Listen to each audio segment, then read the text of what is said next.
Bora lá, sejam todo mundo muito bem-vindos ao novo episódio do Engemori Podcast. O Engemori Podcast é um episódio do YouTube onde a gente consegue elevar o nível de consciência das pessoas sobre a construção civil e o mercado imobiliário. Então hoje nós temos a Camila da Tartan, que bom que a Camila veio. A Camila volta e meia está na nossa mesa aqui quando a gente fala a questão de mobilidade urbana, dos estacionamentos, dos prédios. O escritório da Camila foi o escritório que fez os prédios mais altos de Lajeado, né? Então, acho que a Camila vem para também um pouco compartilhar com a gente, com quem está nos vendo e está nos ouvindo, por que às vezes a gente não acha vaga numa rua, né? O que está faltando. E aí ela me falou agora, sabia que lá naquele prédio tem 4 subsolos de estacionamento? Eu falei, não sabia. Então, a gente está trazendo a Camila hoje para conversar sobre várias coisas e eu quero começar por isso, né? Por que será que a Camila é a pessoa ideal para estar falando com a gente sobre estacionamentos e vagas e prédios e essa galera consumindo apartamentos de quantos andares aí? Seja muito bem-vinda. Muito obrigado. Agradeço o convite e te parabenizo pela iniciativa. Acompanho o teu videocast. E quando eu saí do escritório, agora eu falei que vinha para cá, todo mundo lá acompanha o teu videocast. Sério? Sim, olha aí, todos que legal. eles acompanham. Então, parabéns para tu liberar esse tempo, né, da tua agenda, que a gente sabe que a agenda é muito corrida. E uma vez que tu começa a gerar esse tipo de conteúdo, vira um compromisso também, né? De gerar o conteúdo, de manter a qualidade do conteúdo. Às vezes, eu como empresária, tu também, eu tenho certeza que tu te questionou várias vezes, assim, vou embarcar nessa, né? Porque depois que a gente entra numa coisa, a gente quer fazer bem feito. E por isso que eu cheguei aqui e te falei, meu Deus, Luiz, como tu consegue liberar a tua sexta de tarde, né? Para gravar isso, e tu me colocou que tu tem um propósito que não é, né? Que não cabe na tua agenda, que não é uma perda de tempo, né? Que não é uma perda de tempo, que é uma coisa que é além da agenda, né? Estar aqui contigo durante uma hora e meia vai ser nada de perda de tempo, então... Que legal, tá obrigado. Tomara que eu consiga contribuir, fazer jus. Vai dar. Mas por que eu? A gente tem, eu te né? perguntei Hoje isso quando eu cheguei aqui, né? A gente tem, né? Hoje, queira ou não, para quem não sabe, a gente tem talvez o prédio mais alto do estado aqui, né? Que foi projetado por vocês. Sim. E isso gera essa demanda de pessoas, de fluxo, né? E a gente volta também, então... foi a Camila que fez, eu precisava falar com ela qual é a ideia, né? Para onde a gente vai, né? Para onde os municípios vão com relação a isso, porque cada vez as pessoas todas têm carro, todas têm um automóvel e cada vez é mais caro o metro quadrado. Então, como é que faz essa composição de garagem, não garagem, vende, não vende? Onde estaciona? Eu acho que Lajeado é um caso bem específico também. Assim, a gente é um município que a gente tem uma metragem quadrada, a gente tem uma grande densidade demográfica, a gente não tem muito solo horizontal para onde a gente pode se expandir a nossa cidade, né? E quando eu falo Lajeado e as cidades vizinhas, né? Porque hoje a gente é uma conurbação, né? A gente é uma coisa que a gente não sabe mais onde termina um município e começa outro. É quase uma região... A gente tinha no estado, né? Região metropolitana da capital. A gente tinha uma região metropolitana de Caxias, né? Que também tem municípios que a gente não sabe mais onde começa um e termina o outro, né? E Lajeado, a gente está nessa mesma pegada. É verdade. E agora, com a enchente, os problemas que a gente teve de ligação de 2 municípios super importantes, a gente viu o quanto a gente está ligado. Se conectou mais ainda, né? E a gente está ligado muito profundamente, assim, a gente não consegue mais dizer, assim, do tipo, não dependo de Arroio do Meio. Não dependo de Arroio do Meio, ou não dependo de Estrela, ou não dependo... A gente é interdependente demais, assim, né? E Lajeado, a gente acabou, nós, a Tartan Arquitetura, né? A gente acabou, eu falo em nome de 10 pessoas, né? Que somos em 10 profissionais, né? Eu acho assim, tem projetos que a gente... Tem áreas de atuação que a gente se especializa porque, sei lá, um dia tu montou tua empresa e tu pensou, o que tá faltando no mercado, né?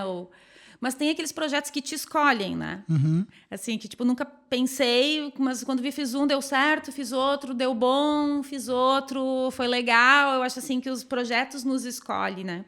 E eu acho que a composição da nossa equipe, de alguma forma, fechou com construções mais verticais, assim. Eu acho que a gente teve sucesso em alguns empreendimentos, né, no projeto de alguns empreendimentos, e isso acaba atraindo, porque... Não que a Tartan não faça casas, por exemplo, e faz lindas e maravilhosas. Projetos, né? de interiores, talvez até no número de diplomas a gente seja mais especializado para isso, né? Mas os projetos verticais, eu gosto de chamar os projetos de vizinhanças verticais. Corporativos, né? A biblioteca da Univates foi um projeto Sim, da Tartan, o Centro né? Cultural Univates. A gente atendeu a Univates durante muito tempo, né? Não só o Centro Cultural, mas outras edificações. A gente... Me fala um pouco sobre isso. Eu estava vindo para cá e eu estava pensando, tu foi professora também Não, ou tu não. trabalhou ali dentro, interno, muito tempo? Não, Aquele empreendimento o Share também. também é da Também, Tartan, né? Na verdade, a gente terceirizou os projetos de arquitetura da Univates durante muitos anos. Acho que 7 anos foram. A gente fazia desde o layout de sala de aula até o projeto dos prédios, né? Então, nesse tempo, a gente pôde passar por várias modalidades de projeto, finalidades de projeto, e foi uma escola, assim, porque cada projeto faz com que tu tenha que estudar profundamente o que é feito dentro daquela especialidade ou daquela função, né? Mas lá atrás era a Camila Mirapalhetti, não era a Tartan, né? Já tinha um escritório, mas eu sou a fundadora e era só eu naquela época, né? Eu e estagiários, né? Era aqui Aqui já? nós éramos vizinhos de fundos. Começou ali? Sim. Que legal. E aí a gente começou a trabalhar para a Univates e isso fez com que a gente tivesse que alcançar um profissionalismo assim muito rápido, né? Porque começou demandas muito grandes, projetos que... Então, assim, eu acho que foram aquelas coisas que acontecem na tua vida, assim, para te testar. Vamos lá, vamos ver se tu tem pegada para isso ou não, né? E foi ali que a gente começou a se organizar como equipe. Eu comecei a organizar a equipe de uma forma diferente. E eu acho que eu, como linguagem também, eu fecho muito, assim, com essa linguagem mais corporativa, assim, né? O que eu quero dizer com uma linguagem mais corporativa? É atender outras empresas, né? Porque, assim, a demanda que vem de uma família que quer construir uma casa, que é linda, que eu amo atender famílias... que é um outro propósito, né? É um outro propósito, é um outro momento, é totalmente diferente da empresa que te busca para desenvolver ou o seu ambiente de produção, né? Ou aquilo que ele vai vender, que é o seu produto, né? Porque, assim, quando eu trabalho, por exemplo, para a Univates, eu não trabalho para a Univates, eu trabalho para o aluno da Univates, né? Quem me contrata é a Univates, né? Mas quem eu tenho que atender com o meu projeto é o aluno da Univates, são os professores da Univates, né? Para resolver uma dor lá do aluno que veio para a faculdade. Se me contratarem para fazer um prédio de sala de aula para o curso de história, eu vou estar trabalhando para aqueles professores conseguirem ministrar a aula deles e para aqueles alunos tenham maior aproveitamento, né? Com laboratório, sala de aula. Então, eu estou fazendo o produto, não estou fazendo, né? Quando uma empresa nos contrata para fazer a sede dessa empresa, ela tem assim, o que vai melhorar as condições de trabalho do meu funcionário, né? O que vai estimular uma maior produtividade, o que vai atender a todas as legislações de segurança e passivos trabalhistas e então também é um outro tipo de pensar, né? É um outro tipo de pensar, porque tu não está trabalhando para o teu cliente que está sentado na tua frente, né? Então, assim, são outras coisas que tu tem que conhecer, que tu tem que entender, ou pelo menos que tu tem que ter um olhar, né? Ou tu tem que saber perguntar para essa pessoa, né? E tu acha que essa realmente é a função do arquiteto? Em absoluto. Eu não tenho dúvidas. Não tenho dúvidas. De explorar isso, de encontrar soluções. E eu até acho, assim, eu vejo hoje, pensando assim, se a arquitetura é um curso mais exato ou um curso mais humano, né? Eu acho que tem classificações. Eu acho totalmente humano, cara. Totalmente humano. Totalmente humano. Não totalmente, porque tu tá lidando também com cotas e números, enfim, quantitativos, mas, assim, né? Mas ele é humano. Mas é bem menos do que tu saber eu noto que assim, os arquitetos têm uma pegada mais humana. Porque assim, vamos lá, vamos pensar, a gente não é lúdica, mas é que a gente, do pensamento, né? Porque a gente, na verdade, a gente desenvolve o ambiente construído humano, né? A arquitetura é um cenário, ela é um palco para as atividades humanas, né? Vamos lá, fazer um projeto de um teatro, né? A gente precisa saber para que esse palco vai servir. Ele é para balé, ele é para orquestra, ele é para palestra. Para que ele é? Porque existe palco para cada uma dessas atividades, né? Vocês já foram na Univates ali? Foi eles que projetaram? Então, todo aquele... O que aquilo é? Um livro aberto, né? Como é que é a história daquele... do prédio? a paginação do ACM, né? Tem uma história, aquela volumetria ali, né? Tem toda uma história. Mas isso dá um podcast. Oh. Mas enfim, então, a gente projeta um palco sabendo que tipo de espetáculo, né? As relações familiares, por exemplo, é um tipo de espetáculo, né? Existem códigos numa relação familiar, né? Entre o casal, pais e os filhos. Então, tu projetar uma casa é projetar esse palco, né? Ela vai ter que atender essas relações familiares. Então, tu tem que saber o que perguntar. Porque nem sempre também o que a pessoa vai te falar é aquilo... Nem ela, às vezes, entende, né? O que ela precisa para que ela consiga, né, ter uma viabilidade melhor do tipo de relação que ela tem com a casa. Então, assim, é saber fazer pergunta e decupar essas informações. Tu precisa de muito conhecimento geral. Né? Eu sempre digo, quanto mais repertório tu tiver, melhor para qualquer profissão, né? E não é viajar e conhecer predinhos. Não. É conhecer as pessoas que andam pela rua, assim. Eu acho que conhecer outras culturas, eu acho que ler bastante romance, sabe? Tentar entender um pouco mais, fazer terapia. Do casal. Fazer terapia. Faz terapia? Muitos anos. Quantos anos? Sei lá, desde os 18 anos de idade. Sério? Meu filho Arthur começou com 12 agora, essa semana.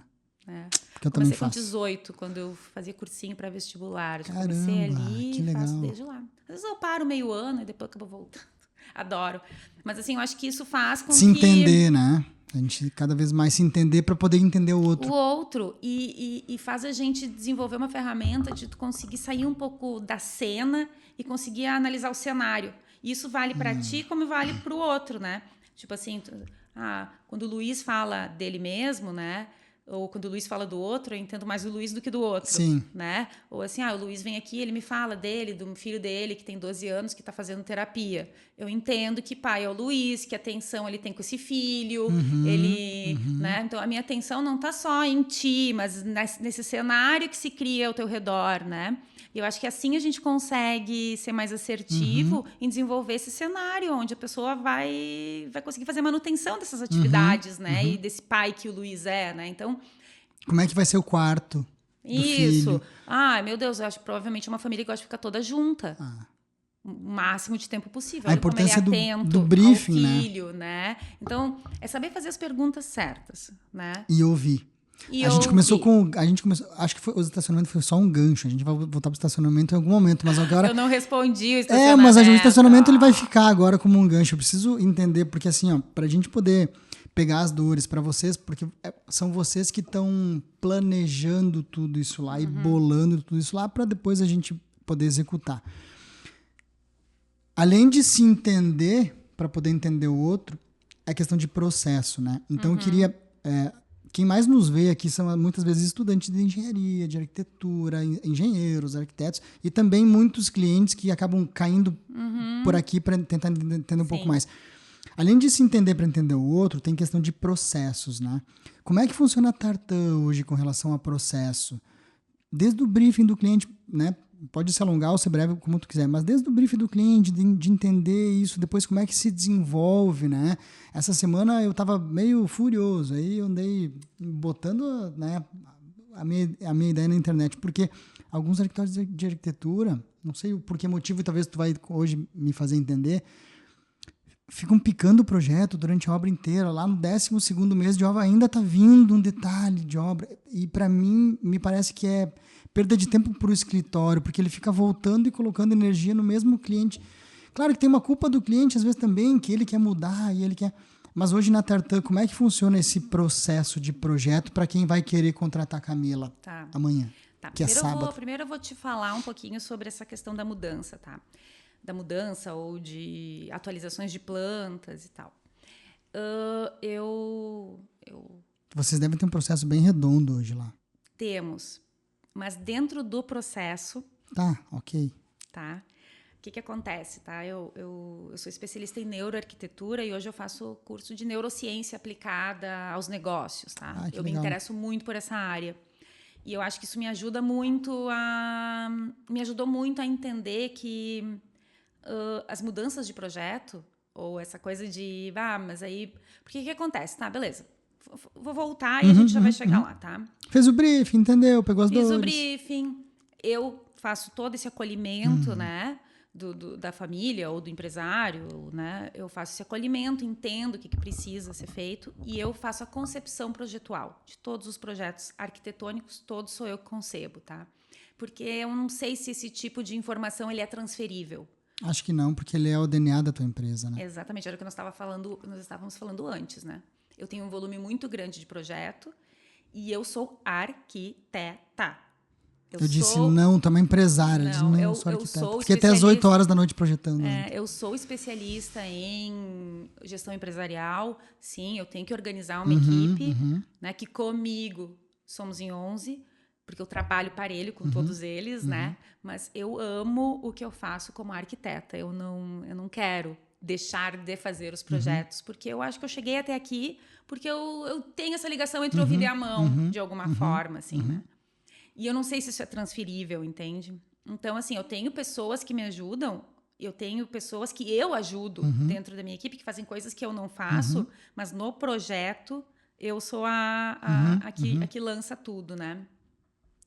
Então, eu lanço esse projeto, eu discuto com esse cliente, né? E esse cliente muda quantas vezes ele quiser o projeto, do início ao fim. Porque eu, com o tempo, eu tenho muitos anos de profissão, né? E com o meu estudo depois na área da neurociência, com os cursos todos que eu faço, as atualizações todas que eu faço e o acompanhamento que eu faço, eu consegui entender que isso também faz parte de um processo decisório da pessoa, né?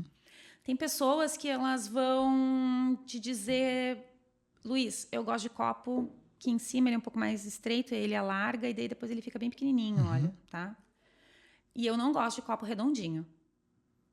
Tem gente que vai te dizer, eu gosto assim, mas será que eu não ia gostar de redondinho também? Aí ele vai precisar ver o redondinho, daí tu, e quadrado? Aí ele vai precisar ver o quadrado, daí depois ele vai olhar assim, cara, o quadrado não me serve e esse aqui não me serve, é esse aqui. Tem pessoas que decidem porque gostam daquilo e tem pessoas que decidem por excluir outras coisas. Então, sim, ela vai ir excluindo possibilidades até a hora que descobre a coisa que ela gosta, tá? E esse processo, ele não é linear, ele não é rápido, entende? É um processo que vai passando por um amadurecimento, né?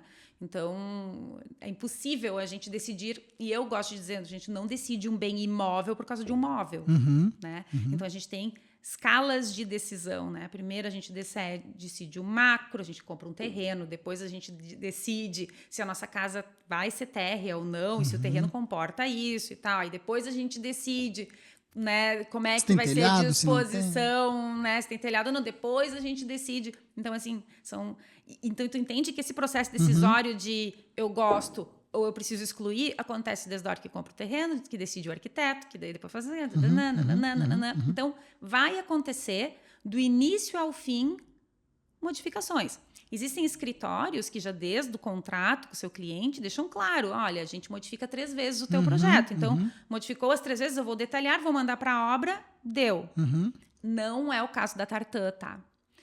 Porque quando eu fiz o meu MBA em gestão empresarial, lá 9 anos atrás, eu fiz meu trabalho de conclusão era uma pesquisa com um tipo de pós-contratação, uma pesquisa, né, com pessoas que contrataram arquitetos. E via de regra, todas as pessoas gostavam do seu projeto. Todo mundo, minha casa é bonita, mas eu não contrataria de novo esse arquiteto. Por quê? Porque não atendeu meu telefone, porque não fez uma mudança, porque ele não mudou os projetos, tem que ser tudo que nem ele quer. Porque... eu fiquei pensando, cara, a gente na faculdade é formado para fazer projeto. E a gente entrega um bom produto. Porque eles estão felizes com o projeto. Mas a gente esquece que é para pessoas, né? Mas a gente não dá o acompanhamento que a pessoa achava que precisava, né? Eu sempre cito, eu falo isso para clientes até, às vezes, quando eu fui ter meu filho, né? Eu engravidei e tal, e a primeira consulta que eu tive com o meu obstetra, ele perguntou para mim assim, tu sabe de onde vem a palavra obstetrícia? Daí ele, é de obstare, é de estar ao lado. Tu vai conceber teu filho, tu vai gerar o teu filho, tu vai parir o teu filho. Eu só vou estar do teu lado, né? E eu faço um pouco um paralelo, assim, eu acho que as pessoas, elas estão muito inseguras nesse momento em que elas estão construindo, fazendo talvez o maior investimento da vida delas, às vezes custa mais caro do que elas podem, mas é um sonho, né? Então, eu acho que fazer um bom projeto hoje já não é um diferencial, apesar de que a universidade nos forma para fazer bons projetos. Às vezes nem consegue nos formar para isso, né? Mas, assim, não tem nada lá no escopo, quando tu te matricula no curso de arquitetura, que te diz que tu vai virar um psicólogo, que tu vai entender as pessoas, que tu vai ter que ficar dando a mão para as pessoas, que tu vai ter que... Não, eles vão nos ensinar a fazer projeto, né? E a gente aprende muito bem, porque as pessoas estão felizes com os seus projetos, né? Mas eu acho que cada vez mais o público que eu atendo, particularmente, né? Porque existem outros públicos, né, gente? Assim, estou falando da minha história, da história da Tartan, né? O que eles querem é essa mão amiga, assim. Eles querem essa pessoa que vai estar desde a decisão do terreno até a decisão de que cor é a almofada que vai ir na cama, vai querer ter alguém do lado te dando suporte. Não, pode fazer assim. Tá? É assim, vai funcionar ou não. Vai ficar bom. Vamos ver com o outro, conheço uma pessoa que faz diferente. Vamos excluir outras possibilidades, ou, né? Então, acho que muito esse... E eu acho, assim, a gente escuta muito, assim, agora já virou, inteligência artificial, como tu acha que isso... Vai impactar na vida? Vai impactar e tal. Eu acho que para mim vai ser ótimo, porque assim... Vai utilizar dela, né? Eu vou utilizar dela no processo de projeto. Ok.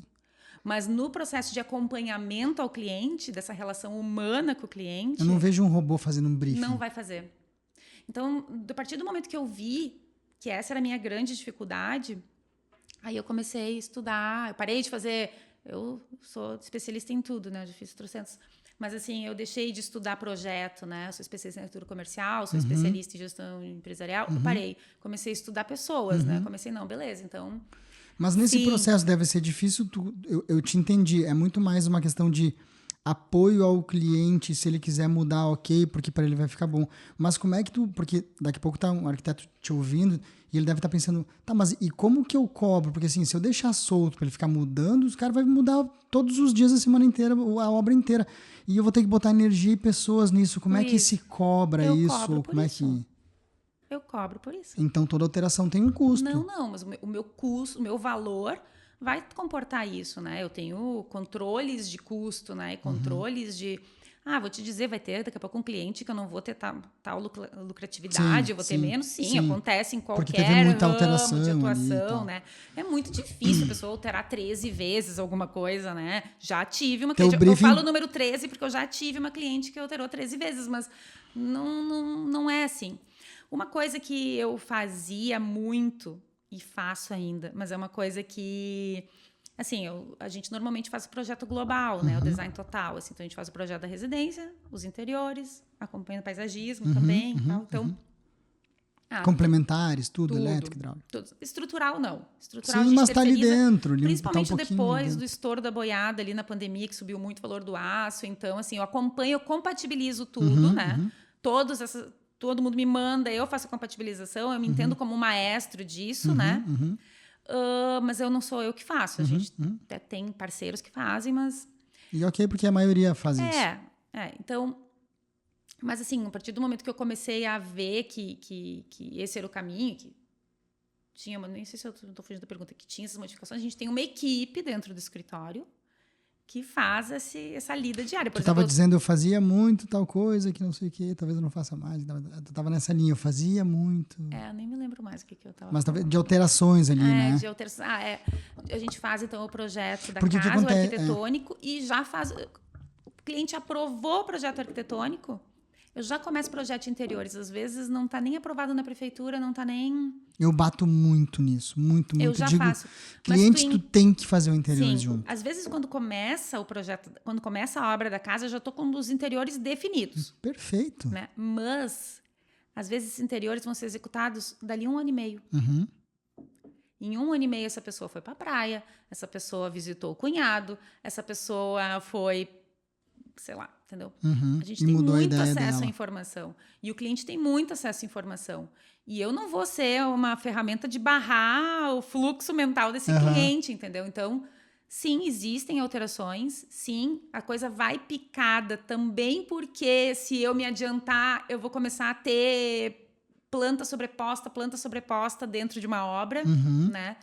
eu não tenho como fazer o cliente assim, tá, beleza. Um ano depois, sabe, mudou todos os revestimentos. Um ano depois, quando eu chegar num fornecedor para escolher esses revestimentos, aí tem outros lançamentos, daí... Então, aquela planta já não me serve mais, eu vou ter outra, né? Mas tu trabalha essa expectativa dele no sentido de que ele contratou alguém para executar a obra, ele fechou um pacote, uma administração, enfim. E essas alterações ao longo do tempo, elas podem ter custo lá na obra. Sim. Então, o cliente, ele muitas vezes, ele tá com uma ideia diferente, mas daí ele vai para a obra, vai custar 10 mil a mais para fazer.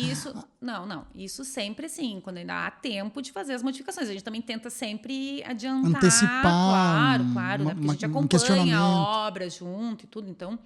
A gente já antecipa, né? Ó, agora chegou o momento, sim, então a obra vai demandar dos revestimentos e tal. Conforme os projetos, os revestimentos eram esse.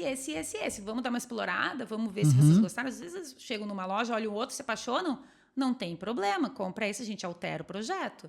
E vai ser esse. Então, eu já tenho alteração de projeto, né? Desde que as espessuras dos pisos combinem com o contrapiso que já foi feito, né? Exatamente. Então, a gente está acompanhando. Óbvio, assim, beleza, eu vou ter porcelanato e vou ter laminado, eu vou ter um piso, uma borda de piscina em piso térmico e porcelanato. Eu tenho diferença de desnível. A gente vai orientar essas pessoas, né, em tudo isso, mas a gente tenta deixar que a escolha fique na mão do cliente. A gente obstar ao lado, né? Sabe que isso é uma questão cultural do brasileiro. O carro pro brasileiro é uma conquista, né? É um bem. O cara comprou pro americano. Não é um modo de se deslocar. Não, pro americano é uma despesa, né? Tanto é que ele coloca. Pro europeu, então. Tanto é que ele coloca a parcela do carro como uma despesa, não como um investimento. E o brasileiro pensa um pouco diferente com as casas também. Mas a minha pergunta é, e não tem volta, a industrialização da construção civil vai vir, ela está vindo, ela já está aqui, e para industrializar tem que estar com todos os projetos prontos. E o cliente, tu tira o cliente da obra aqui, nós estamos falando assim, uma obra de 1 ano, vai para 6 meses.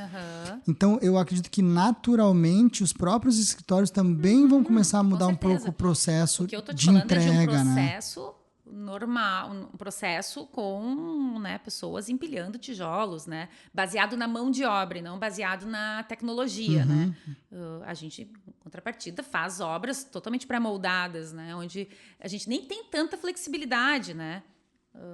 O projeto para tu trabalhar com pré-fabricação, ele já é o bom que a gente já tem que nascer sabendo que técnica tu vai usar, né? Não é uma coisa assim, daí no meio do caminho eu decidi agora que vou fazer em pré-moldado. Não, tá cheio de console, não é assim depois para eu conseguir, né? Então, a gente já parte, né? Não aconteceria. Acho muito difícil que eu faria uma casa que vai ser para ser toda ela em steel frame, e daí agora beleza, agora eu quero fazer com tijolo. N coisas que foram pensadas para aquela técnica, né? Que inclusive daqui a pouco tu vai ter um sobrecusto em fazer em tijolo. Ou tu vai ter uma perda de várias coisas que se tu tivesse me dito desde o início, que ia ser de tijolo, né? Eu teria feito. Mas isso um brief bem costurado com o cliente, né? Tu já consegue tirar dele, assim, o que ele... Mas ele vai... Tem as duas coisas, né? Tem o cliente que vai vivendo a vida dele, tendo novas vivências e trazendo para a obra e mudando a obra. E também tem, muitas vezes, o profissional que ele vai deixando mais espaçado.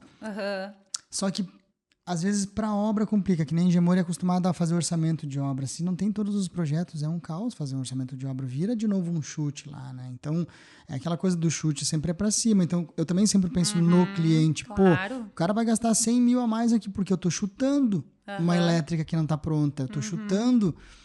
Estrutural, então, daí eu nem faço se não tem estrutural menos, porque a mesma laje da mesma casa, ela pode ser protendida. Sim, claro. Ela pode ser de vigota normal. 8.800, né? Então, às vezes o cliente ele não tem um pouco dessa ideia de que essas alterações, elas podem vir acompanhadas de custo e ele não tá prevendo isso, né? Então, é mais nesse sentido que eu acho que o processo do escritório de arquitetura, ele tende a entregar a coisa mais enlatada com o tempo. Assim, tá aqui teus projetos, tá todos os teus projetos aqui, pode fazer tua casa, eu vou lá uma vez por semana, uma vez cada 15 dias, porque vai ser algo mais rápido e algo mais de montagem, né? Não tem muito aquele cara ali sentando tijolo. Na verdade, a gente só vai estar mexendo no cronograma de decisões que o cliente tem que tomar, né? Na verdade, de vez ele também poder ter um tempo para tomar essas decisões, ele vai ter que tomar. Eu estou vivendo isso agora. Eu tenho clientes que querem se mudar para suas casas, já marcaram a ceia de Natal nas suas casas, né? E daí agora tem que decidir tudo. Não tem um tempo para, então agora eu vou fazer o orçamento dos móveis, eu vou estudar bem isso, daí eu vou fechar isso, aí depois vamos pular para as cortinas. Aí depois vamos pular para as pedras, aí depois vamos pular... Não, tu quer pronto, não decide tudo agora. Então, na verdade, o que vai mudar, entende? Isso é uma decisão que muda o cronograma de decisões da pessoa, né? Ela vai ter que decidir tudo em agosto para conseguir se mudar em dezembro, né? Então, acho que é só isso, vai ser uma mudança. A gente vai ter que se adaptar. Mais no começo para depois essa relação do 70-30 talvez mude. A gente já fazem 9 anos que a gente já projeta em BIM, né? Então, o BIM também, ele já te dá pifado, assim, né? Quando eu digo pifado, assim... Eu já tenho todo o modelo. O que é o BIM, Camila? O que é o BIM? Para quem está te ouvindo e não sabe o que é o BIM. É uma plataforma? É uma plataforma onde a gente concebe o projeto já todo com a sua volumetria, né? Todo ele em 3D. A gente não concebe mais o projeto planificado, né? Com planta, corte, fachadinha, né? Então, a gente já concebe esse modelo, que poderia ser impresso numa impressora 3D. A casa está pronta ali, né? Então, hoje a gente vê, assim, por exemplo, para fazer projetos maiores, por exemplo, agora para o projeto do SEAT, né? Dar a preferência, não. A obrigação de que todos os projetos complementares também estejam em BIM. Projetando dentro deste grupo de programas que já concebem dessa forma. Porque quando eu recebo o teu arquivo, né? O teu projeto, eu só insiro dentro do meu modelo, então eu já sei todas as incompatibilidades, onde eu vou ter problema entre a estrutura e a hidráulica, onde eu vou ter problemas, então a gente consegue anteceder todas essas etapas, né? Até para orçamentação, tu visualiza tudo ali, né? Hidráulica, elétrica, tu dá um giro, tu vê ela passando. Mas tu entende que isso já começa assim, beleza, eu vou fazer uma casa em steel frame, essa informação já está contida neste modelo, eu não posso decidir depois, né? Então, posso mudar todo o projeto daí, né? Mas ele já tá, toda a informação já está contida, né? Então, a gente já faz isso há mais tempo. Então, assim, sim, tem decisões. A gente, assim, eu falava que antigamente o projeto, ele era assim, a gente fazia partido geral, aí a gente fazia um anteprojeto, daí a gente fazia um projeto legal, que é para a prefeitura, daí a gente fazia um projeto executivo para fazer para a obra, né? E aí detalhamentos. A gente trabalhava em cascata, né? Cascatinhas. Tchup, né? Agora mudou, né? Compactou. Eu faço um partido geral e, assim, todas essas etapas, elas tinham um prazo, assim. Eu demorava 20 dias para fazer anteprojeto. Daí, dali, aprovou, aí ficava o tempo mudando, né? Aí aprovou o anteprojeto, em 30 dias eu tinha projeto legal, daí em 30 dias eu tinha projeto executivo. Aí, quando a gente implantou, né, a gente foi um dos primeiros escritórios aqui. Eu acho que sim, tá? Eu acho que sim. E aí, quando a gente implantou em função do Centro Cultural Univates, porque a gente começou a ter muitos problemas, assim, sabe quando tu tá descendo a ladeira e trocando pneu e tá tudo, né? Porque a gente tinha muitas técnicas, né? A gente tinha técnicas construtivas muito variadas. Eu tinha pré-moldado no teatro, eu tinha laje nervurada na biblioteca, eu tinha vedação... Eu tinha só paredes internas em Ciporex, daí eu tinha vedação em ACM, daí eu tinha metálica do teatro, daí eu tinha... E os problemas de obra dão quando tu mistura duas técnicas, como uma coisa encontra na outra, né? Como é que eu vou encontrar a metálica? Isso aí. E para problemas de compatibilização, o BIM é fantástico, né? Então, ali a gente, tomando no lombo, a gente começou a falar, cara, não, a gente tem que fazer isso de uma forma mais fácil. A gente não pode ficar tendo 13 especialidades de projeto. São 13 especialidades, né? Entre automação, ar-condicionado. E eu tendo que compatibilizar em planta e corte. Isso é uma coisa fora E explicar para o encanador, para o eletricista. Isso é fora da realidade, assim, é uma coisa que é muito absurda. É muito absurda. E, assim, o nível de atenção que tu tinha que ter com tudo era muito grande, porque, enfim, né? Ali a gente, não... Precisamos procurar a tecnologia para nos ajudar. E a gente ficou, né? Naquela época se falava, mas ninguém sabia direito o que era. Daí nós, vamos... E essa nossa migração para o BIM, mudou toda a nossa gestão dentro... Nós tínhamos uma gestão de projeto em cascatinha. Mas o BIM é um conceito, não é um sistema, não é um software, né? Só para as hoje pessoas a gente entenderem. trabalha com ArchiCAD. O ArchiCAD é um software dentro de um conceito de BIM. Na época a gente começou no Revit, que era da mesma plataforma, que era da Autodesk, né? A mesma da AutoCAD. Então a gente achou que a interface era mais amigável para nós, que a gente já estava acostumado a trabalhar naquele... template ali naquele template do CAD. Então, toda a equipe migrou pro Revit. Depois, mais tarde, a gente viu que a nossa região, especificamente, trabalha muito com ArchiCAD. Daí, a gente parece que ficava meio fora do... Aí, a gente acabou migrando mais tarde. Isso agora, há alguns anos, pro ArchiCAD. Mas... E tu ganha tempo nessa escadinha ali? Agora a gente reduz... Agora tu não trabalha mais em escadinha, né? Tu trabalha em represamento, né? Tipo assim, um patamar só, né? Isso daí. Então agora o meu prazo, vamos lá, se a gente for pensar isso em prazinho de entrega, né? E em gestão financeira do projeto, porque também tu tem uma gestão de profissionais trabalhando, né? Então tudo gira diferente, né? Tudo de acordo com as entregas, né? Claro. Então agora eu tenho anteprojeto, né? Partido geral, anteprojeto, que ainda acontece muito, assim, SketchUp, tem que ser uma coisa mais lúdica e tal. E aí, quando eu parto para projeto executivo, eu fico muito tempo ali. Porque eu tenho que montar toda essa casa no 3D. Então, não é mais uma coisa assim, em 20 dias eu consigo te entregar isso, em 20 dias eu consigo entregar isso, porque agora eu fico pelo menos 40 montando este modelo.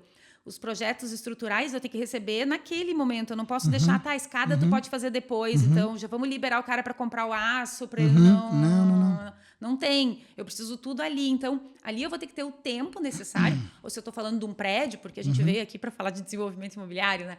Mas, assim, se eu estou falando de um prédio, eu vou precisar saber das máquinas dos elevadores. Então, eu tenho que ter todo o projeto mecânico, as exaustões...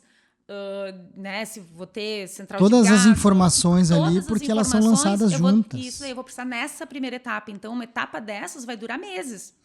Então, no início foi até difícil de fazer o cliente entender que não é tão rápido agora para mim. Eu não consigo te ajudar. Assim, eu sei que tu quer começar a obra amanhã, mas agora eu não consigo te ajudar. Porque se eu te ajudar, eu vou estar te mandando uma informação incompleta do meu ponto de vista hoje, né? Então, mas assim, é um caminho que não tem volta, né? E ajuda muito nisso que tu falou, assim, aí começa a dar incompatibilidade de altura de contrapiso, né? Mas o processo como um todo, da mesma casa, do jeito que tu fazia antes, até aquela entrega, no BIM reduz? Sim, reduz depois, né? Mas no processo... antes eu demorava, sei lá, 4 meses até entregar o último detalhamento do nicho lá. Hoje, esse processo... Não, antes eu demorava a obra inteira, né? Hoje não, tá tudo contido nesse modelo. Só que antes eu conseguia te adiantar e te adiantando coisas, né? Que agora eu já não consigo mais tanto. Mas esse adiantar coisa atrapalha o cliente também, porque ele acha que daí ele pode, na verdade não pode, cara. E aí, assim, nosso Como é que tu lida com acompanhamento de obra, normalmente é acompanhamento nível as-built, assim, né? A gente tem sempre o as-built... não é um as-built lá no final, é as-built semanal, a gente fala, né? Porque a gente tem esse modelo sempre atualizado. Então, o cliente que chega hoje nos pede, eu queria as-built. Nosso projeto sempre está em nível de as-built, né? Eu volto da obra, eu já atualizo esse modelo, né? Até porque quando eu atualizo esse modelo, eu já vejo, será que eu tenho alguma... Porque decidir coisa em obra, né, Luiz? A decisão de obra, para dar errado, é do estoque, né? Porque tu tá ali na obra, olhando, daí, mas vamos fechar a sacada. Não me faça essa pergunta. Tu fala, né? Aí quando tu volta pra casa, daí, pro escritório, tu senta, daí tu começa, cara, mas eu fechei a sacada, mas tinha um ralo ali, porque ali tinha não sei o quê, porque não sei o quê. Daí tu começa, né? Não é assim, a coisa não é assim, né? Então, agora que eu tenho esse modelo atualizado, eu consigo, né, alterar. Claro, hoje ainda a gente tem, então, um profissionalismo. No início, quando eu falava assim, porque a gente faz tudo em BIM. Um cliente uma vez falou, como tu faz, não me interessa. Né? Eu preciso que o meu pedreiro execute. Não te interessa, então vou te explicar o porquê te interessa. Eu nunca mais me esqueço disso, para fazer um prédio. Ele me falou assim, como tu produz isso aí, não me interessa, tu vai fazer em que programa tu vai fazer, eu vou precisar do material pro meu pedreiro. Então tu vai gastar 1 milhão a mais ou 1 milhão a menos, te interessa saber? Mas assim, né, Luiz? O cara podia economizar ainda mais se ele tivesse... o pessoal da obra capacitado, né, a usar o modelo 3D, né? Marcenarias hoje já usam o nosso modelo 3D Tu entende que um modelo para orçar, tu clica em cima e tu tem a metragem quadrada de chapa. É né? tudo mais fácil para todo Pra mundo. todo Todo o mundo. processo Mas, melhora. assim, óbvio, isso teria que ter daí uma profissionalização, sei lá, Mas tu do entende mestre da obra. Não é todas as obras que vai ter um engenheiro parado lá, mas, né? tu Mas tu entende entende que o modelo BIM roda num tablet, né? Roda num celular, né? Pra tu conseguir girar, ver o que tá acontecendo, por que foi decidido daquela forma, Mas né? tu parar pra pensar, tu entende que a construção civil no Brasil ela tá atrasadíssima. A gente vai falar em 50 anos no mínimo.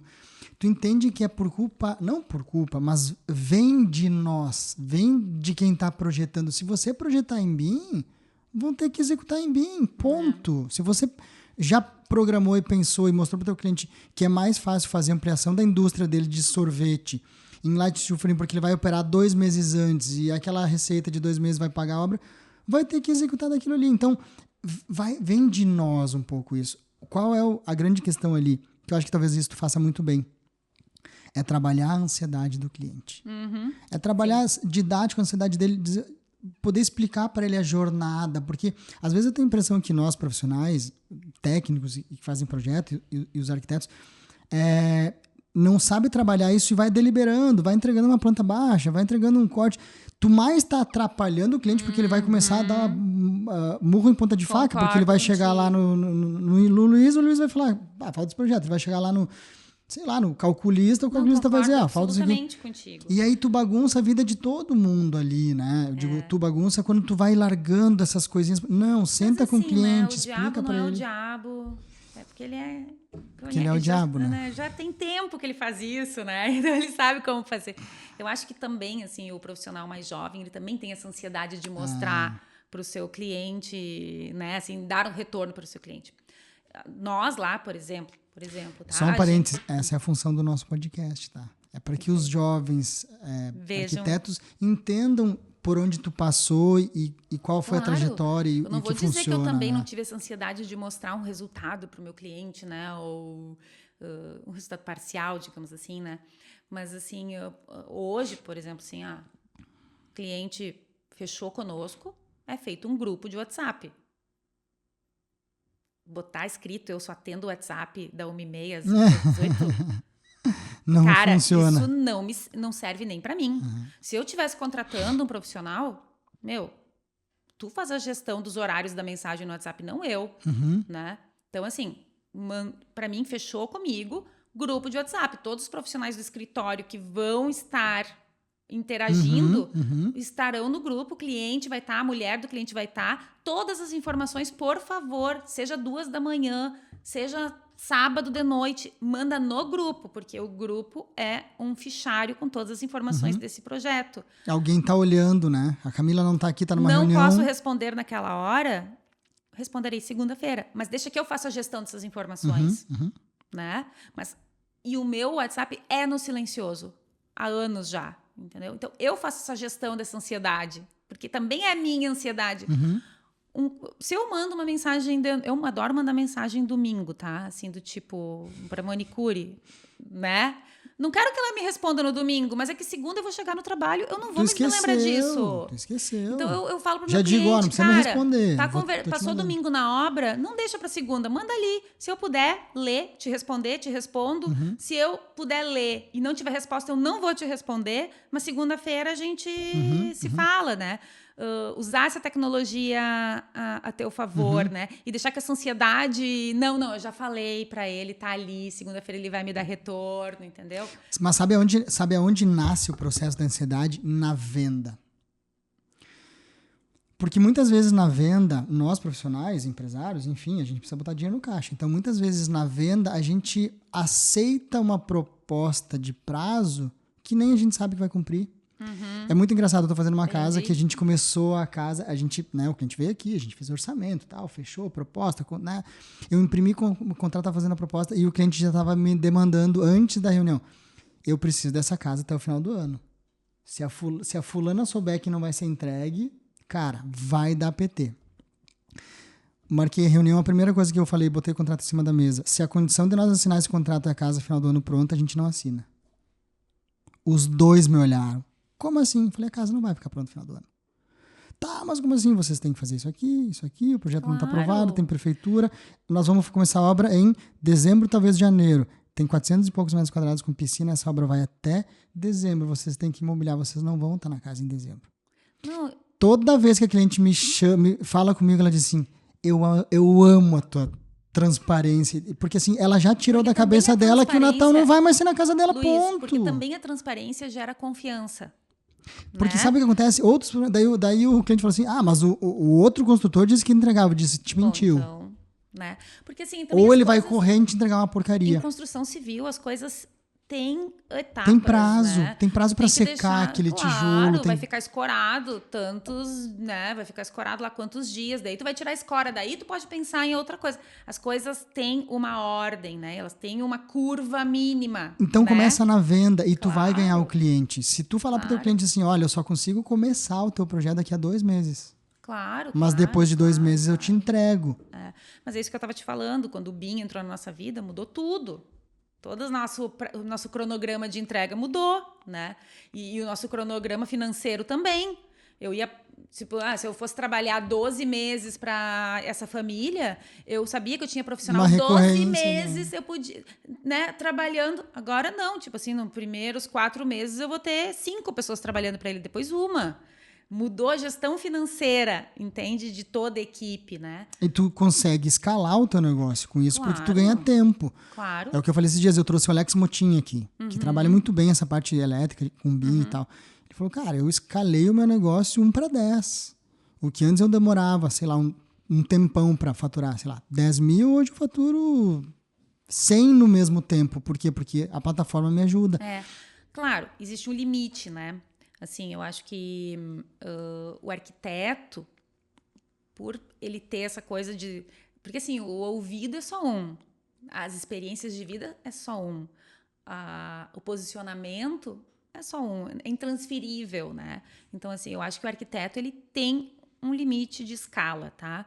Pode ser que, beleza, eu fique mais cara com o passar do tempo, né? Mas eu acho que eu não vou aumentar o meu número de clientes infinitamente. Até porque tu Não ter consegue, sucesso não é tu ter um escritório com Não. 50 pessoas. Ter sucesso é tu ter Entrega. resultado. Entrega E o boa. que é resultado? Eu acho que é do passado dizer que sucesso é relativo a dinheiro, né? O que é sucesso pra ti, né? Eu me considero uma pessoa de sucesso. O que é sucesso? Pra mim, sucesso é chegar nos 40 anos na melhor fase da minha vida, né? Pra mim, sucesso é meus filhos me visitarem nas férias de inverno. Maravilha. Não ficarem com a namorada lá, não sei onde. Isso. Vem ver o pai, Entende né? o que é sucesso? Hoje eu acho que já tá... Acho que as novas gerações vêm para nos ensinar isso, sabe? Que sucesso é uma coisa muito relativa, né? Sucesso não tem nada a ver com contra-cheque, né? Não. Então, tá, eu quero escalar, mas assim, eu não vou mais poder sentar na frente do meu computador com o meu chimarrãozinho e projetar e olhar se tá bom e girar. Eu não quero isso. Eu sou arquiteta por ofício e porque amo o que faço, né? Amo pensar as cidades, amo pensar como as pessoas vão passar por aqui, o que elas vão fazer. Amo passar na frente dos projetos e ver as pessoas usando de uma forma totalmente diferente do que eu imaginei que elas fossem usar. Amo. Gosto disso. Então, esse é o meu ofício, né? Claro que o cliente ele pode pensar assim, bom, Camila, eu não vou pagar mais para te fazer meu projeto porque tu quer ficar tomando teu chimarrão ali na frente do computador Ok. e tal. Mas ele tem que entender que o teu projeto ele é mais inteligente, ele vai dar menos desperdício, Isso. ele vai ser mais bem pensado, vai ter parede sobre parede. Uma parede fora da outra parede em 2 andares te cria uma viga te cria 2 sapatas, 2 estacas, tudo isso é custo. Exatamente. Então, assim, falar que tu vai escalar o teu produto, né? Uma vez que tu oferece um serviço, tu não oferece um produto, é um pouco complicado, assim. Eu não sei se eu quero chegar... Eu quero virar uma inteligência artificial, entendeu? Eu não sei se eu quero competir com alguém que é uma casa que uma inteligência artificial faz. Sim. Porque eu acho que um projeto escalável é um projeto que vai competir com alguém que trabalha, faz projeto 24 horas por dia, 7 dias por semana, todos os dias, sem férias, sem 13º, que é uma inteligência artificial. Eu não quero. Porque se eu me nivelar com isso... Eu não trabalho 24 horas por dia. Eu não tenho como competir com isso. Entende? Onde eu posso me manter necessária para alguém e aonde eu posso, daqui a pouco, valorizar o valor da minha hora sendo humana, com a pessoa humana que me contratou. E isso não é escalável. Isso não é escalável. Não. Então, eu tenho que ver o meu negócio... Isso não tem preço. Isso não tem preço, né? As experiências que eu já tive... Cara, vamos lá, vamos pensar. Tu tem um terreno, tu quer construir um prédio. Tu não quer errar, tu não pode ter esse prejuízo, né? Tu quer que seja vendável, tu quer que as pessoas queiram o teu produto, né? Tu quer que as pessoas morem naquele lugar. Que ele tenha durabilidade. Que tenha claro que a durabilidade não passa por ti, porque não foi... Passa também, mas assim, na concepção. a experiência, né? As pessoas querem a segurança, né? E isso é uma coisa que só eu... Tem outras pessoas que também têm, tem, né? Não, mas nesse assim, caso, tu entende que é uma coisa que... É uma coisa que a pessoa quer segurança. E a segurança, o diabo, não é o diabo porque só porque ele é o diabo, né? Ele tem essa idade toda, né? Então, assim, é isso misturado com... Não vou falar talento, porque parece que eu estou querendo me gambar, né? Mas, assim, é isso misturado com uma aptidão, misturado com... consciência, estudos, responsabilidade, com viagens, com comprometimento, com a família que eu tenho em casa que me dá suporte, entende? É uma série de coisas somadas que chegam num produto único. Claro que eu sempre digo assim, a escolha do profissional, e principalmente do arquiteto, ela às vezes é o barato que sai caro. Só que a gente tem lá na frente uma Camila Mirapalletti da Tartan que tem uma puta de uma história, uma baita de uma história, e ela vai se pagar nos 30 mil de projeto dela. Mas tem arquiteta começando aqui cobrando 10. A gente não tem nada contra sobre cobrando 10 ou cobrando 30, até porque... O custo dela é menor. Obviamente as entregas... Talvez ela consiga, o custo dela também é menor, ela não tem uma equipe toda atrás, ela não tem... Mas o que eu digo para ela é que tente fazer a mesma entrega do de 30. Porque se tu tá fazendo por 10 e para justificar os teus 10 tem que trabalhar menos, a menos detalhamento, menos entrega... Claro. Esses dias eu trouxe, a gente tem algumas parcerias com arquitetos aqui também, porque a gente pega cliente sem até terreno, né? Sim. De pensar na estrutura toda, no processo como um todo, terreno, projeto e execução.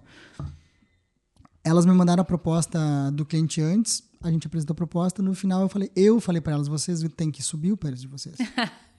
Juro. Porque sim, porque o nível de entrega que eu tô vendo vocês ter e a estrutura que eu tô vendo vocês criar já é para um patamar um pouco diferente. Sério, Luiz. E aí elas aumentaram, sei lá, acho que foi R$20 no metro. Porque a gente enxerga isso. Então eu consigo muitas vezes enxergar e daqui a pouco, por muitas vezes eu disse, talvez por muitas reuniões, para essas mesmas arquitetas eu não falei nada, porque elas estavam no nível que, ok, dos 10 mil, mas elas já estão no nível de entrega de detalhamento maior, então pode cobrar mais. E isso, Luiz, tu tem que saber vender pro teu cliente. Vamos sair de cena e vamos ver cenário, né? Acho que talvez assim o porque, posicionamento... só para finalizar, porque assim, a escolha do profissional, ela não tem que ser baseada se é 10 mil ou 30, porque nós estamos falando de um investimento de 1 milhão, 1,5 milhão, 2. Verdade, não é assim, ali. Eu atendi um cliente... do arquiteto são irrisórios perto são do que tu vai investir. São irrisórios. Eu atendi um casa, cliente né? essa semana que veio proposta de arquiteto de 10 mil. O cara me mandou dizendo, eu tô pensando em 8. Barbaridade. Falei, cara, eu encontrei ele. Ele merece no outro dia. o profissional de Falei, 10 cara, mil. não é 10 mil. Sabe o que eu faria? E eu já fiz, Camila. Numa situação dessa, chegar para o arquiteto e falar assim, vou pagar 12. Não, mas é 10. Não, vou pagar 12. Só que eu quero o troço bem pensado. Tá, mas assim, né, Luiz? Aí o cara quis tirar 2 mil de um profissional que pode fazer ele gastar 50 a mais na obra. Poxa, cara. Tu é um empresário, tu sabe como é que a gente forma preço, né? Assim, beleza, a gente vai ter o preço, que é o teu custo, mais o teu risco, mais o teu lucro, né? Daí tu vai fazer... Não, beleza, quantas horas eu gasto? Qual é a minha energia aqui em cima? Aí tu vai fazer um balizador de mercado para ver o que o teu concorrente está cobrando para tu... Não ficar muito fora. Né? Tá. Agora, se tu não sabe qual é o teu custo, qual é a tua única maneira de fazer a tua composição de preço? Balizador de mercado. Olhando para o concorrente. E aí começa aquele processo horrível de, tá, beleza, o cara cobra 10, vou cobrar 9,50. Aí, quando o outro vai fazer, ele cobra 9,50, vou comprar 9. Deixa eu dizer uma coisa. E a categoria toda chata. Mas por que acontece isso? Porque o posicionamento... Não entendeu o custo, né? Não, e o posicionamento do arquiteto no mercado está totalmente equivocado, só que entender custo, Camila, acho que tu vai concordar comigo que também precisa de tempo, né? Faz uma, faz duas, faz 10, daí, eu tive custo naquele, Luiz, então como é que vai ser agora? o estudante de arquitetura, tu conversa com ele, o que ele quer. Tá, então daqui 15 anos, como é que tu tiver daqui 10 anos, quando tu tiver top, tendo o meu escritório de arquitetura? É um posicionamento de mercado totalmente equivocado, porque, na verdade, o que vai acontecer? Ele vai montar um escritório, ele vai ter um monte de problema com imposto, com funcionário, vai cobrar menos porque não sabe calcular o valor da sua hora, porque ele não tem formação para isso. Cara, para tu gerir uma empresa, tu faz uma faculdade só para isso. Passa 20 anos, ele não teve sucesso. Exatamente.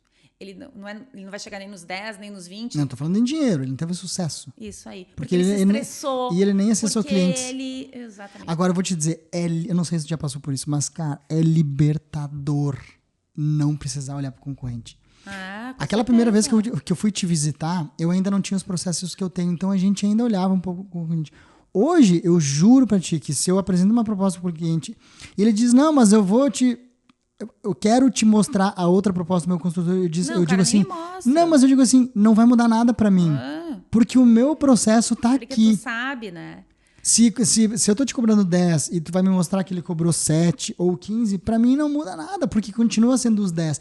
É libertador. Quando a gente conseguiu concluir o processo, e aí entra o orçamento analítico, que pra mim foi assim, dá um puta no trabalho, a gente cobra, e às vezes não é barato, mas é que ele se paga ao decorrer do tempo por causa das tomadas de decisões ali dentro do orçamento.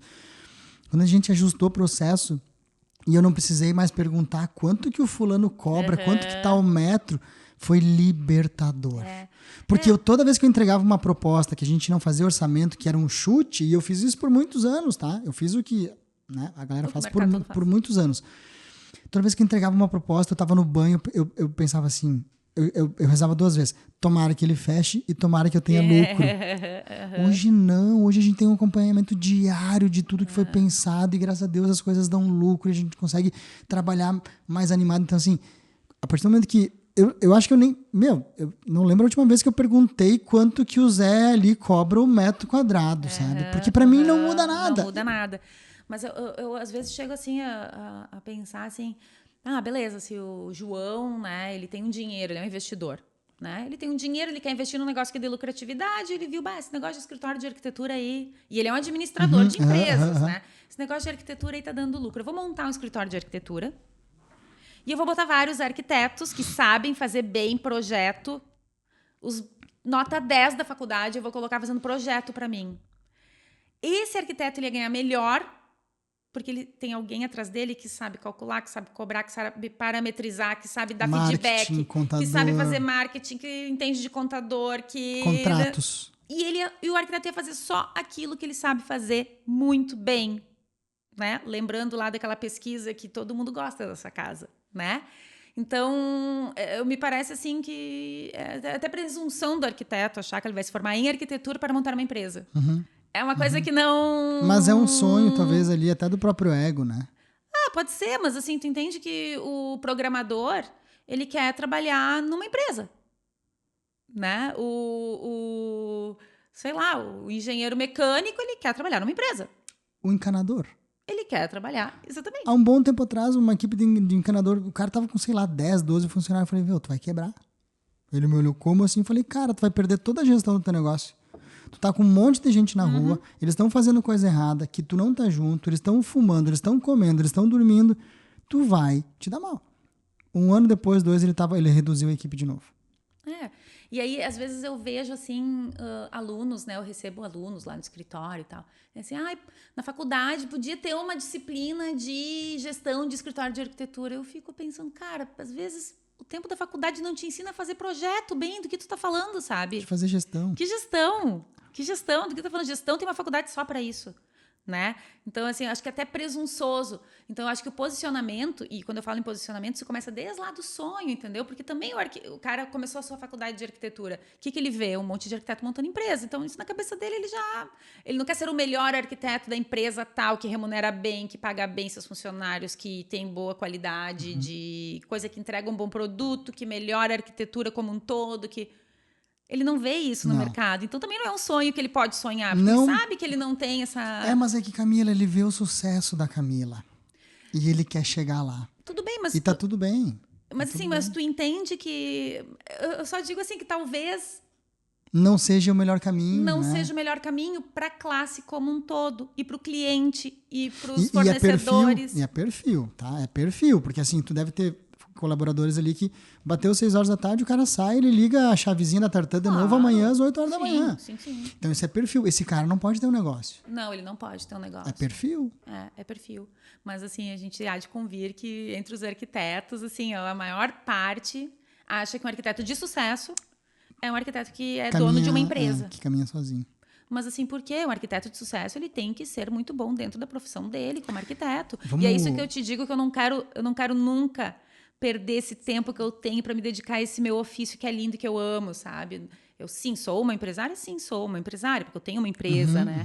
Mas, assim, eu não quero escalar isso, entende? Eu quero melhorar isso. E aí ganhar o digno, né? E o necessário para me manter dessa forma, né? Olha, só posso dizer que bom que tu veio, tá? Porque eu tô te conhecendo cada vez mais e, poxa, é o perfil de profissional que a gente quer trabalhar. Vamos voltar para a mobilidade urbana, porque a gente vai acabar. A gente vai acabar com a mobilidade urbana agora. A gente poderia ficar horas e horas aqui, mas a gente tenta limitar, porque senão eu, ao menos, não vejo podcast mais do que 1 hora, né? Então a gente tenta deixar o nosso aqui em 1 hora. Como é que pode, a gente pode resolver, né? Que a gente, né? olha, a gente fugiu um pouco do tema. É a prefeitura, não é? Quem projeta, não é? Quem quer morar são as ruas. Como é que... Acho que tu é um profissional que pensa bastante nisso, porque tu tem feito prédios enormes em regiões que tu já viu que vai trancar. Vai trancar. Na verdade, assim, a gente tenta, né? A gente até tem por obrigação, até por questões legais do município, que todos esses prédios tenham vagas que comportem, né, o seu... O maior problema nem são os prédios residenciais, né, Luiz? Porque os prédios residenciais, eles têm as vagas, né? Tanto é que à noite, quando as pessoas estão nas suas casas, as ruas estão vazias, né? Porque esses carros estão em algum lugar, né? Provavelmente na garagem dos apartamentos, né? Na garagem desses prédios, né? A maior dificuldade é quando a gente começa a ter regiões de muitas salas comerciais, né, e muitas lojas, porque daí a gente começa a ter um fluxo de pessoas, o que é vital para a manutenção da saúde desse comércio. Desse ecossistema ali. Desse ecossistema, né? Mas a gente começa a ter problema de... Daí sim... Mobilidade ali. Mobilidade. E a gente hoje, assim, por cultura, né? A gente não tem um transporte público eficiente, né? E a gente não cria nem a necessidade de ter. Porque cada um... Quando faço projeto para a Univates, eu costumo dizer que cada aluno vai com 2 carros, né, para aula. Né? Já passou 1 aluno por carro, né? Quando a gente desenvolveu o plano diretor da Univates, a gente ficou durante semanas acompanhando assim a entrada e saída dos alunos para ver, né, o que acontece aqui, que falta vaga. 1 aluno por carro. Aí fizemos campanhas de carona, de nananana, mas aí não adianta, é 1 aluno por carro, né? Então, a gente tem muito, assim, essa cultura do carro, né? De estacionar na frente, nós estávamos falando antes. De estacionar na frente, né? Se a gente for pensar, se tu pegar um ônibus para ir daqui até ali, o ônibus vai te largar provavelmente numa via arterial, porque os ônibus não costumam entrar nas vias locais, né? Então... Aí, tu caminharia 2 quadras até o lugar que tu vai, né? Mas se tu vai de carro, tu quer estacionar na frente, senão tu vai dizer que não tem vaga, né?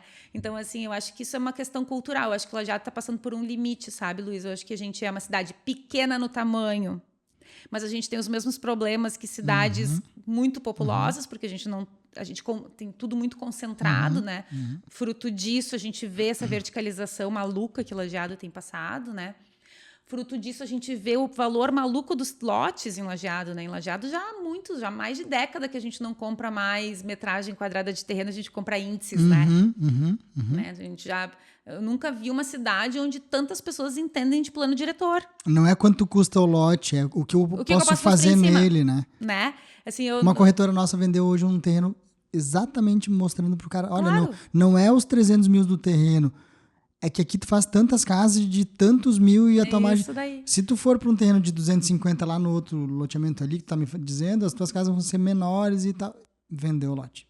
Então vendeu o índice. Porque o índice é um capital que tu tem, né? É um capital adquirido, né? Na verdade, é uma moeda virtual, né?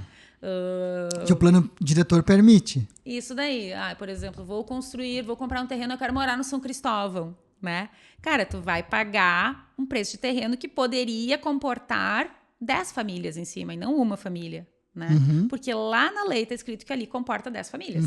Né? Já precificou. Cara, beleza, tu quer construir tua casa ali, constrói baratinha pra onde tu poder demolir, fazer um prédio. Né? E fazer um prédio ali, né? Então, assim, mas isso já faz muitos anos que a gente tá... O nível da discussão em Lajeado já é esse, né? Quando tu vai olhar um terreno com algum cliente teu. Né? Então, é inevitável, entende? Que a gente vai começar a ter problemas nos nossos pequenos centros, né? Porque a gente tem vários centros, várias centralidades dentro da nossa centralidade urbana, né? A gente tem pessoas que vão usar e vão ser abastecidas pelo centro do Montanha. Tem gente que é o centro de São Cristóvão, tem gente que usa o centro da cidade, né? Então, vão ser sempre, essas centralidades vão ser problemas para vaga, para trânsito. Mas eu acho que a gente está passando por um momento agora que é aquele momento assim que separa os homens dos guris, sabe? De adaptar a cultura ali, entender que talvez eu vou ter que caminhar 3 quadras. Eu acho que... Se tu vai para Porto Alegre, tu não reclama, né? Tu tem que achar um estacionamento, pagar e ainda... caminhar 5 quadras. Exatamente. Daí aqui tem que ser na frente. E eu acho que a gente, como cidade, como comunidade, a gente está passando por um momento, assim, que agora está parecendo muito turbulento, truculento, assim. A gente fala... esses dias estava falando com alguém, falando assim, falam tanto de... Como é aquela palavra? Resiliência. Mas, cara, morar numa região assim, que nem a gente está morando, que nem a gente mora, é resiliência o tempo inteiro. Eu não tenho que procurar ser mais resiliente, porque certamente eu sou resiliente, senão eu estava morando lá no Morro Gaúcho, ou sei lá no interior, né? Porque a gente tem que se deslocar, a gente tem que mudar o caminho que a gente vai fazer, porque tem obras de melhoria no fluxo, porque... Então, a gente é resiliente o tempo inteiro. E eu acho que agora a gente está passando por um momento que isso parece difícil, sabe? Parece que tu sair da tua casa e ir até um lugar, tu vai passar por vários conflitos, né? Mas eu acho que isso é um momento que vai separar o homem dos guris, assim. Eu acho que a gente vai pegar um pé de profissionalismo do nosso viver em cidade, que vai fazer com que a gente tenha um salto de urbanidade aqui, assim, que a gente se obrigue a ter linhas de ônibus, porque a demanda surge. O que vem antes, o ovo ou a galinha? Né? Porque eu acho que vai surgir uma demanda de pessoas que não querem mais passar por isso, que não querem mais passar pelo engarrafamento da 386, que não querem mais passar pelo engarrafamento de São Cristóvão às 6 da tarde, que não querem mais passar por isso. Mas né? o jovem já não quer mais o carro, a casa. Exatamente. E aí vai começar a ter, sei lá, vai começar a ter mais Uber, vai começar a ter lotação, vai começar a ter... Porque existe um público para isso, uma demanda para isso. Então, eu acho que a gente vai ter que começar a se ver não como um município de 100 mil habitantes, mas como um centro que já passa pelos mesmos conflitos de um centro de 500, de 1 milhão de habitantes, né? E eu acho que a gente está passando por essa fase agora. Então, a gente está na transição, a gente ainda tem a esperança de ter a vaga na frente. Mas daqui a um tempo a gente já sabe que não vai ter e já pede uma carona. E a gente tem outras regiões da cidade que estão mudando numa velocidade muito alta. A gente falou, né?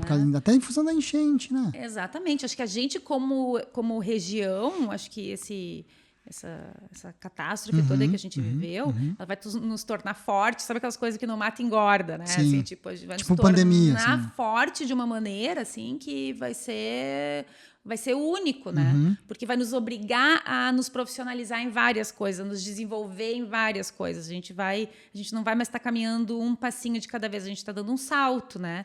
Que a gente talvez, se não tivesse passado por isso, a gente não teria que trilhar esse caminho. Então, tem regiões da cidade que o plano diretor, né, as leis que regem, então, o território municipal, permitiram algum tipo de verticalização nos últimos anos, mas que em função da qualidade das casas, em função do tipo de morador, não estavam se modificando com velocidade, né? Mas que agora vão começar a se modificar com velocidade, porque são áreas altas da cidade. Sim. Então, ok... Há quantos anos a gente já tem essa nova legislação e que já permite prédios, sei lá... no Americano, em regiões do Americano que não tinha, ou na Avenida do Parque, ou, né? Mas que a coisa não se mudava, não estava mutante, ela ainda estava indo numa inércia, né? Num caminho. Mas eu acho que agora, esses últimos eventos que a gente teve, eu acho que vai fazer isso pegar uma velocidade, assim, tremenda, né? E eu espero que o setor de planejamento da cidade acompanhe, vai ter que acompanhar. Então, é uma coisa que... E vai começar a entrar problemas, porque assim, a gente está falando de infraestrutura, né? A infraestrutura que a gente sente, que a gente vê, mas existem N outras redes de infraestrutura que a gente pode começar a se complicar, como esgoto, fornecimento de água, fornecimento de energia, internet, fibra ótica, gás tubulado. São N outras redes, né, que a gente tem e que vão ter que se adaptar, né? Então, Eu acho que o novo normal é todo dia, né? O novo normal é todo dia. Porque assim, a galera pensa, sei lá, na praia, lá em Capão, não podia deixar construir prédio mais alto por causa do sol. As cidades vão crescendo e as pessoas vão vindo morar e vão o índice vai aumentando, sabe? Então, assim, verticaliza, não tem muito o que fazer. Lajeado territorialmente é pequeno. É pequeno. E as pessoas não querem ficar se deslocando. Não querem nem longe, estacionar 2 quadras, né? Então, assim, entre comprar um apartamento aqui... Isso é uma solução, né? Tu poder se deslocar perto, poder morar numa região próxima do trabalho. Problemas. Só que vai criar outros problemas. E é isso que, como assim, de mobilidade. Exatamente, problemas de planejamento. A gente tem uma... Assim, a própria palavra planejamento parece que é uma palavra que... Tem que pensar muito, né? Mas tem que pensar, então deixa. Planejamento parece que não é uma palavra que está no presente, né? Porque assim, o planejamento tem que começar antes da coisa acontecer, parece né? futuro, né? Exatamente. Ou é uma coisa que tu pensa no futuro, mas parece que foi feita no passado, né? Então, assim, eu acho que nós, como arquitetos que planejam a cidade, a gente vai ter que começar a se antecipar em algumas coisas, né? Porque o planejamento não se trata de resolver problemas. Se trata de antecipá-los, né? No carro que tu compra, né? No carro que tu compra. Porque hoje, tu tem ainda aquele carro? O Prius? Tenho. Quantos anos? Eu vou te dizer 7 já. 17 Não, 7 anos, tá? A Camila foi, acho que a primeira que teve um Prius em Lajeado. Ele é meio híbrido. Ele assim, é híbrido. Então talvez tu foi eu lembro disso, né? Um dos primeiros carros híbridos de Lajeado. Então tu já tem essa pegada.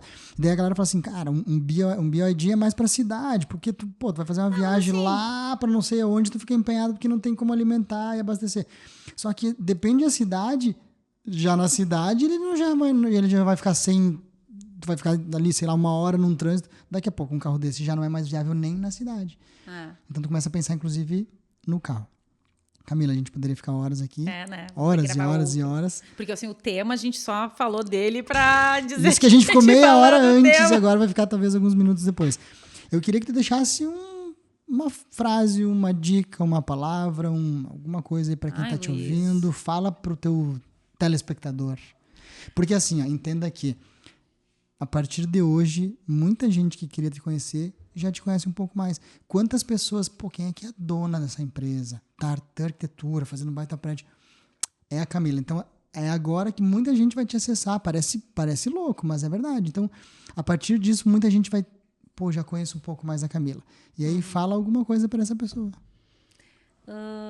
Eu sou a Camila, mas eu sou a mãe do Caetano. Na bio do Instagram, né? Na bio, tô lá, eu sou a mãe do Caetano.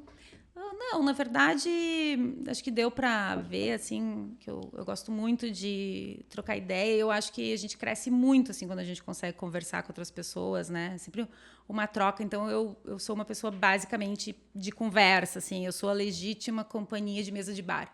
Então, se eu posso deixar, assim, uma coisa, venham até mim, assim, né?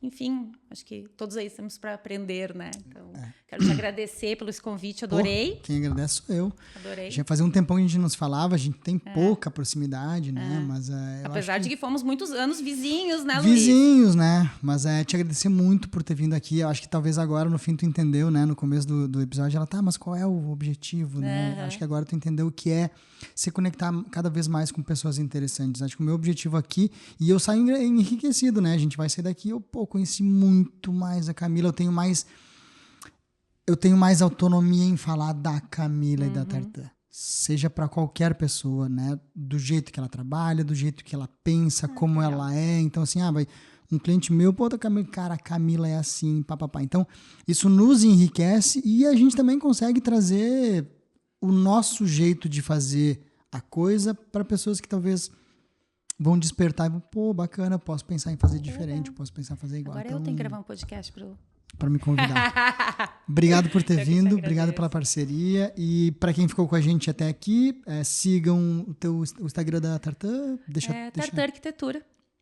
Acho que hoje em dia, talvez o contato mais fácil de todo mundo é o Instagram, né? Então, na Engemori também, temos o nosso site, engemori.com.br, lá tem tudo, tem Instagram, tem tudo.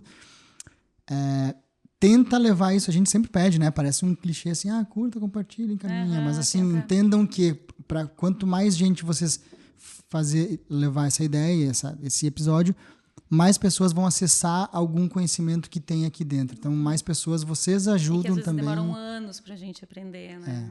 E tá replicando, né? Então, Legal. se puder compartilhar com alguém aí, compartilhe. Tá bom, Valeu! obrigada.